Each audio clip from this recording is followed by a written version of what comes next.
बिस्मिल्लाहिर्रहमानिर्रहीम। अस्सलामु अलैकुम वरहमतुल्लाहि वबरकातुहू। मेरे दोस्तों, आज मैं अर्ज़ करूँगा अपेंडिक्स के बारे में। अपेंडिक्स वर्म ज़ायदा आवर तिब में से कहा जाता है।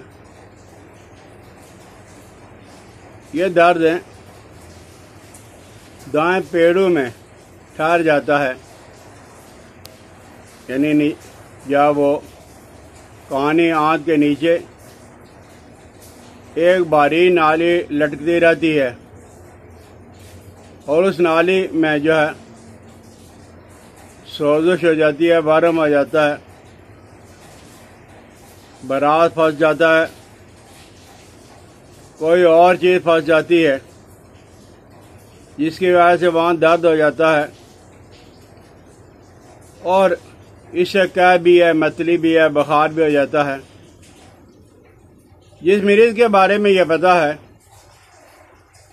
कि उसे अपेंडिक्स की बीमारी है, बार बार इसका हमला होता रहता है, तो उन लोगों को ग़िज़ा नरम देनी चाहिए, जैसे दूध सोडा हो गया, नरम ग़िज़ाएँ हो गई जो जल्दी हज़म होने वाली हों। और इस जगह पे टकोर की जाए जब इसमें तकलीफ ज़्यादा हो जाए। एक रबड़ की बोतलें मिलती हैं जिसमें पानी गर्म करके वो टकोर करने की वजह से भी इसमें फ़र्क पड़ जाता है और इस हालत में पेट के दाएं तरफ नीचे ऐसे दर्द होता है जैसे कैंची से काटा जा रहा है और मरीज परेशान होकर कहता है कि मेरा ऑपरेशन कर दो। लेकिन सच्ची बात यह है कि निश्तर का बॉडी में लगवाना, अगरचे वह हल्का ऑपरेशन ही क्यों न हो, उसके रिएक्शन होता है, साइड इफेक्ट होते हैं। तो ये सख्ती जो वो दबाने से भी मालूम हो जाती है। अक्सर और बेशतर लोग इसका ऑपरेशन ही करवाते हैं और ये 2 साल से लेके किसी भी उम्र में इसका दौरा पड़ सकता है। लेकिन आज से बहुत साल पहले बरतानिया का मशहूर डॉक्टर एब्राकोल्ड, लंदन वाला, इसने लिखा है कि इसका इलाज सिर्फ काट कर फेंक देना ही नहीं, बल्कि पेनिसिलिन, सल्फा ग्रुप की दवाइयों से इसका इलाज मुमकिन है और मैं करता हूँ। होम्योपैथी में भी बाज़ होम्योपैथिक डॉक्टर बेलाडोना और मर्क्यूरियस, बेलाडोना 3x, मर्क्यूरियस या 32x, ये बारी बारी कभी एक कभी दूसरी चीज से भी फर्क पड़ जाता है। लेकिन तमाम इलाजों में यह है कि इसको जब वो जैतून के तेल की पिचकारी की जाए, सिरिंज भर के, तो उसकी पिचकारी की जाए, इससे भी बड़ा फायदा होता है। और हमारे अतिबा ने हर्बल में, देसी इलाज में नमक से, काली मिर्च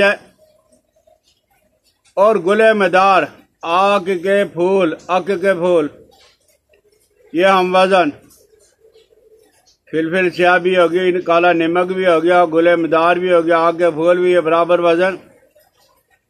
अब इन्हें बारीक करके इनकी गोलियां बना लें और जब सफूफ की हालत में रहने दें, तो ये सफूफ आपने आधा ग्राम, आधा माशा, चाय का 1/4 चम्मच अरके मको और अरके गौ ज़बान के साथ, अरके मको आधा कप, अरके गौ ज़बान आधा कप और गुले मदार, काली मिर्च और काला नमक ये आधा ग्राम दे दें लेकिन एक फार्मूला बड़ा ज़बरदस्त है, वो ये है कि जब वो नीम के पत्ते, ये आधा ग्राम भर के नीम, आधा पाव नीम के पत्ते जो वो आधा पाव आपने लेने हैं, और देसी घी आधा किलो। नीम के पत्ते कोट लें या साबुत ही रहने दें, घी में डाल के कढ़ाई में डाल के चूल्हे पर रख के आग जला दें, ये जल जाएंगे। जब आपने देखा कि नीम के पत्ते बिल्कुल जल गए हैं तो आप इन्हें साफ कर लें, यानी पुन छान लें, घी को अलग कर लें।